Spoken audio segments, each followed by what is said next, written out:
He offered me $10 million to be his Valentine. I said yes. By midnight, I discovered the real price. And it wasn't money.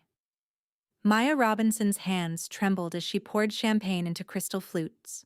Another double shift at Celestia, Manhattan's most exclusive restaurant. Another Valentine's Day watching Billionaire's romance supermodels, while her student loans suffocated her dreams of opening her own cafe. Then he walked in. Kaito Matsuda, Forbes's youngest Japanese tech billionaire. 34, devastatingly handsome, and according to tabloids, emotionally unavailable after his fiancée's mysterious death 2 years ago. He sat alone, ordered nothing, just stared at his phone with an intensity that made Maya's pulse quicken. When she approached, he looked up with eyes like a winter storm. "How much do you make tonight?" His English was perfect, accent subtle. "Excuse me?" "I need someone for exactly 12 hours. Midnight to midnight. I'll pay $10 million. Maya laughed nervously. "For what?" "To be seen with me, to play a role. Nothing illegal. Nothing physical." He slid a contract across the table. "But you can never tell anyone the truth about tonight. Ever." "What would you do?" Comment below. Take the money or walk away. Maya's signature was still drying when Kaito's phone buzzed. His jaw tightened. "They're watching already," he muttered. "We leave now." "Who's watching?" He ignored her, pulling her toward a private exit where a bulletproof Maybach waited. Inside, he handed her a diamond necklace worth more than her apartment building. "Wear this. Smile. Act like you're falling in love with me." "I don't even know you." "Good. Keep it that way." His voice dropped. "The people watching us have killed for less than what I'm hiding. If they suspect you know anything real about me, you're in danger." The car pulled up to a masquerade ball at a Fifth Avenue penthouse. Paparazzi swarmed. Kaito's hand found hers, warm and steady. "Remember," he whispered against her ear, sending shivers down her spine. "Tonight, you're the only woman I've ever loved." You make them believe it. Inside, Manhattan's elite circled like predators. A silver-haired Japanese man in the corner watched them with reptilian focus. "Who is that?" Maya asked. Kaito's grip tightened painfully. "My father. And he just figured out you're not who he said you were." The stakes just got deadly. What should Maya do next? Kaito's father approached with a smile that didn't reach his eyes. "So, this is the girl worth abandoning tradition for?" Hiroshi Matsuda's English was impeccable, his tone venomous. "Tell me, Miss Robinson, Maya Robinson. Ms. Robinson, do you know why my son has never brought a woman to our annual Valentine's Gala?" Maya felt Kaito tense beside her. This was a test she hadn't prepared for. "Because," she said, meeting Hiroshi's gaze, "he was waiting for someone who sees him, not his bank account." Something flickered in the old man's eyes. Surprise? Respect? "Interesting. Kaito, a word. Privately." "No." Kaito's voice was steel. "Whatever you say in front of Maya." Hiroshi's smile turned predatory. "Very well. I know she's not the Stanford psychiatrist you claim to be dating for 3 months. I know you hired her tonight. So I'll make this simple. Convince me this is real, or I activate the contingency plan. You remember what that means, don't you, son?" The blood drained from Kaito's face. "Father, please. Midnight. Prove she matters, or everything ends. The company. Your freedom. Everything." Hiroshi vanished into the crowd. Maya grabbed Kaito's arm. "What contingency plan? What have you gotten me into?" Kaito's voice shook. "He'll force me to marry Akari Tanaka, the woman who murdered my fiancé." And now she just walked through the door. Akari Tanaka moved through the crowd like smoke, ethereal, beautiful, and suffocating. Her red dress matched her lipstick, blood bright under the chandeliers. "Kaito-kun." Her voice was honey and arsenic. Father said you'd finally brought a date. How unexpected. She turned to Maya with a smile that promised violence. I'm Akari, Kaido's fiancé. Ex-fiancé, Kaido corrected coldly. Semantics. Akari circled Maya like a shark. Tell me, how did a waitress catch the uncatchable Kaido Matsuda? I'm dying to know your secret. I didn't catch him. He chose me. Chose you? Akari laughed, the sound sharp enough to cut glass. Darling, Kaido doesn't choose. He calculates. Every move, every word, every relationship is a transaction. So what did he buy you for? One night? A week? That's enough. Kaido stepped between them. Akari's eyes glittered. Does she know about the video, Kaito? The one from the night Yuki died? Kaido went rigid. Oh, you didn't tell her? Akari pulled out her phone. Perhaps I should... Suddenly, the lights exploded. Glass rained down. Someone screamed.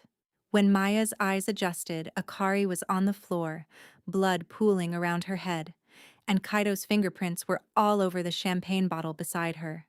Someone just set him up for murder. Who should Maya trust? Security locked down the penthouse. Police sirens wailed closer. Kaido pulled Maya into a coat closet, his breath ragged. I didn't touch her. You have to believe me. Your prints are on the bottle. Because I handed her a drink an hour ago. Someone's framing me. His hands gripped her shoulders. Maya, listen carefully. In 90 seconds the police will arrest me. You need to run. What? No. That contract you signed? It makes you complicit. Conspiracy. You'll go to prison too. Maya's world tilted. Then we run together. You don't understand. My father orchestrated this. He's giving me a choice. Marry Akari when she recovers. This is staged. She's not really dying. Or spend life in prison for a murder I didn't commit. Then we prove your innocence. There is no proof. Kaido's voice cracked.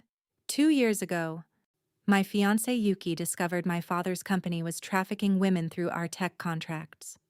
She threatened to expose everything. The night she died, I was the last person to see her alive. No evidence, no witnesses, just me and a body. My father made it disappear, but he kept the leverage. Police pounded on doors nearby. So this entire night? Maya whispered. The 10 million, the contract, was my last attempt at freedom before I become my father's puppet forever. Kaido's eyes glistened. I'm sorry I dragged you into this. Take the service elevator. The money's already in your account. Run and never look back. He kissed her forehead and turned to surrender.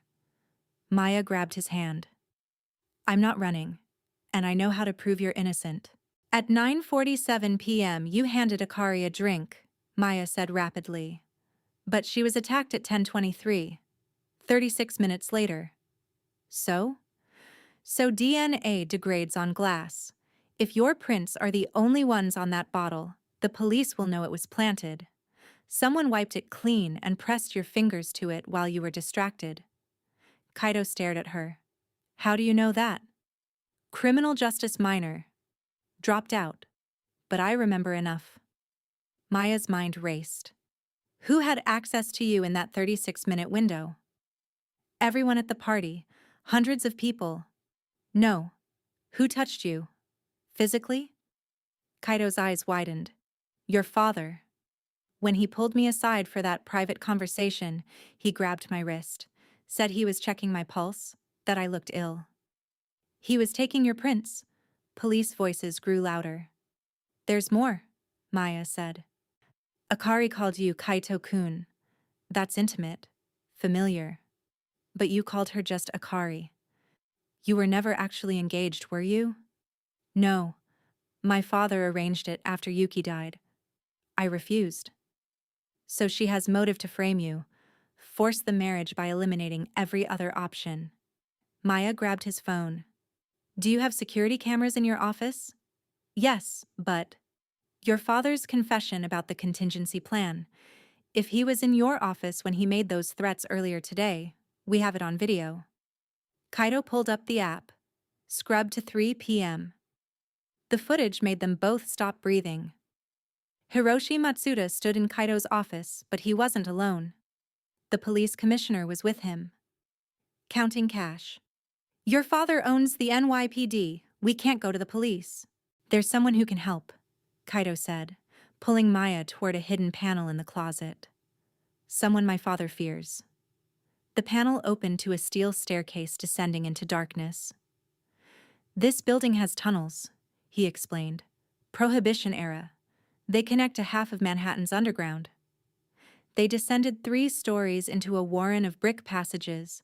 Kaido moved with purpose, leading her through turns that Maya couldn't track. Finally, they reached a door. Kaido knocked. 3 fast, 2 slow. It opened to reveal an elegant woman in her 60s, Japanese, wearing a kimono and holding a tanto blade. Kaido-kun. Her voice was warm. You look like your mother when you're terrified. Aunt Keiko, I know what you need. I've been waiting 2 years for you to be smart enough to ask. She stepped aside. Come. The room beyond was a surveillance command center. Dozens of screens showed feeds from across Manhattan. Your aunt is former Yakuza, Keiko said pleasantly. Reformed, mostly. Kaido's mother was my sister. When she married Hiroshi, I tried to warn her. She didn't listen. Paid with her life. Maya's blood ran cold. Your mother didn't die of cancer? She died of my father, Kaito said quietly. Poison. Made it look like illness. Keiko pulled up footage on the main screen. I've been building a case against Hiroshi for 15 years. Tonight's frame job is the final piece. But I need one thing to make it stick. What? Akari's confession. She's the only witness who can tie Hiroshi directly to Yuki's murder. Keiko's eyes hardened. And, in exactly 42 minutes, she's meeting Hiroshi at his office to discuss the next phase of their plan. We bug the meeting, Maya said. Better. Keiko smiled like a wolf. We let them see Kaido's body on the security feed. Make them think he's dead. People confess freely to ghosts. To fake his death, Kaido needs to trust Maya with his life. Literally. The plan was insane. Keiko's people had a drug, experimental, used by intelligence agencies, that would simulate death for exactly 20 minutes. Slowed heartbeat, no breath, cold skin. Convincing enough to fool anyone without medical equipment. If something goes wrong, Keiko warned, brain damage occurs at minute 18, death at minute 22. I'll bring him back, Maya promised, though her hands shook as she loaded the syringe. They staged it in a warehouse Keiko controlled. Security cameras positioned to feed directly to Hiroshi's office. At 11:37 p.m., Maya pressed the needle to Kaido's arm. Wait. Kaido grabbed her wrist. If I don't wake up, you will. If I don't, take the evidence to the FBI. There's an agent, Marcus Chen, who's clean. Keiko knows him. His thumb traced her knuckles. And Maya? And thank you for not running. Thank me when you're breathing. She injected him. 30 seconds. His pupils dilated. 60 seconds. His breathing slowed. 90 seconds. His lips turned blue. Maya pressed fingers to his throat. No pulse. He's under, Keiko confirmed, watching monitors. Hiroshi just got the alert. He's accessing the feed now. On screen, Hiroshi's face went pale. Then he smiled. Finally. His voice came through the audio feed. That stubborn boy finally broke. Akari appeared behind him, very much alive, no longer bleeding. Should I be sad? Please. You hated him as much as I did. True. But he was worth more alive. The company's stock will crash tomorrow. Temporary. Once you're installed as CEO, it'll recover. Hiroshi poured sake. To freedom from failure children. Maya watched the clock. 12 minutes gone. 8 minutes until she could revive him. "There's something else," Akari said. "That waitress he brought tonight. She saw something. She's nobody. Hired help. She knew about the timing, the prince. She's smarter than you think." Akari's voice turned cold. "I found out who she really is, Hiroshi. Maya Robinson, full ride to Columbia for criminal forensics. Dropped out to care for her sick brother. He died anyway. Debt crushed her." Maya's chest tightened. "So?" Hiroshi asked. "So she's motivated, desperate, exactly the type who won't let go." Akari pulled out her own phone. "I already sent people to her apartment. They're going after her family, and Kaido's still got 6 minutes before he can wake up."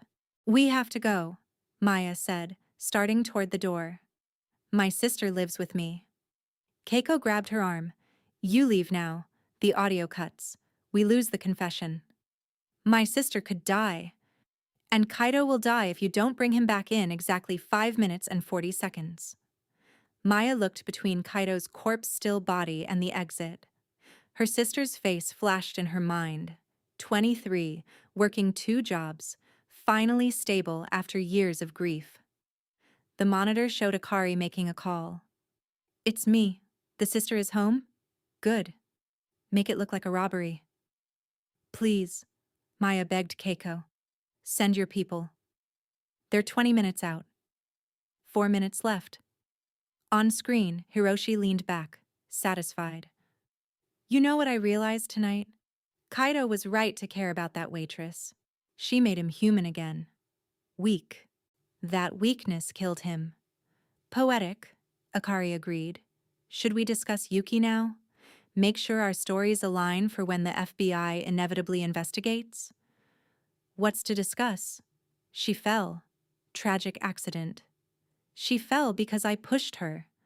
Akari's voice was matter-of-fact. "After you paid me to seduce her, drug her, and lure her to that balcony, you were very specific about the accident looking natural." Hiroshi's laugh was cold. "And it worked perfectly.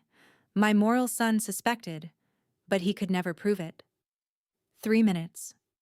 Maya's hands hovered over the adrenaline shot that would revive Kaido. Her phone buzzed, a text from her sister. "Someone's trying to break in. I'm hiding. Please help." "Choose," Keiko said quietly. "I know it's impossible. But choose." Maya looked at Kaido's lifeless face. He'd risked everything for one night of freedom. Had pulled her into his nightmare and offered her $10 million as apology. She barely knew him. But her sister... 2 minutes. The confession was complete. They had everything. Maya grabbed the adrenaline shot and stabbed it into Kaido's chest while dialing 911 for her sister simultaneously. Kaido's eyes snapped open with a gasp. Maya held him down as his body convulsed. "Breathe," she commanded. "Slowly, you're alive." "Maya." His voice was gravel. "We got it. Every word." She helped him sit up. "But my sister?" "I heard." Kaido was already on his feet, unsteady but moving. He grabbed Keiko's phone. "The team you sent to Maya's apartment, reroute them to surround, not engage, and get SWAT there now." "Already done," Keiko said. "Your girl works fast." "She's not..." "She stayed to save you when her family was in danger.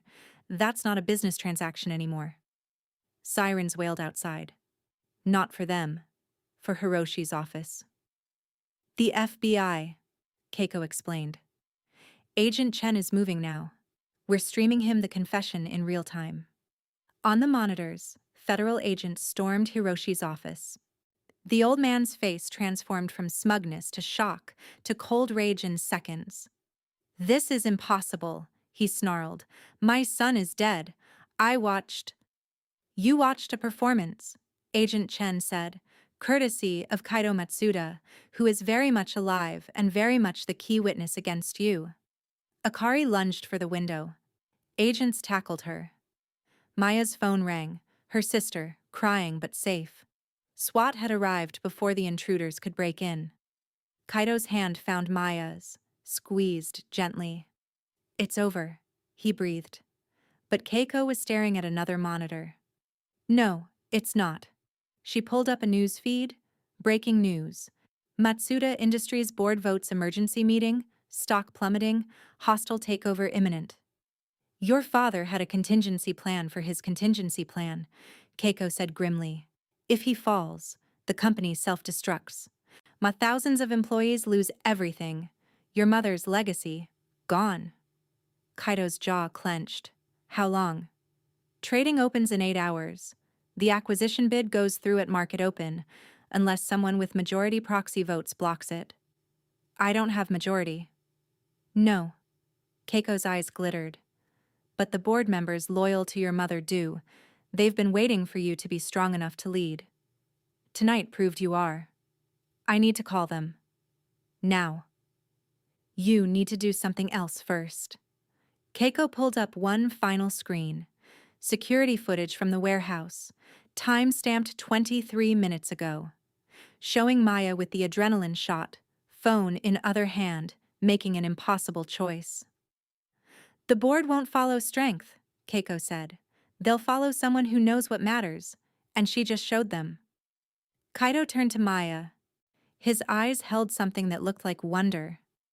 Come with me, he said, not as an employee, as a partner. Help me rebuild what my father destroyed. You see things no one else does, including me. Kaido, I'm a waitress with 3 semesters of college. You orchestrated a takedown of one of Japan's most powerful men using forensic psychology and split-second decisions. You're exactly what the company needs. Maya's phone buzzed, a notification from her bank. $10 million. Deposited at midnight. Their 12 hours were up. That was the deal, Kaido said softly. You're free to walk away or... His phone exploded with calls. Board members, media, lawyers. 8 hours until everything he'd fought for disappeared forever. Maya looked at the man who'd died and come back, at the empire crumbling, at the dawn breaking outside. I have one condition, she said. And that's when his father's message arrived. This isn't over, son. I still have Yuki's daughter, and she's been watching you both all night. What happens next? Drop your theories below. Should Maya take the deal? Who is Yuki's daughter? Comment Part 2 if you need answers.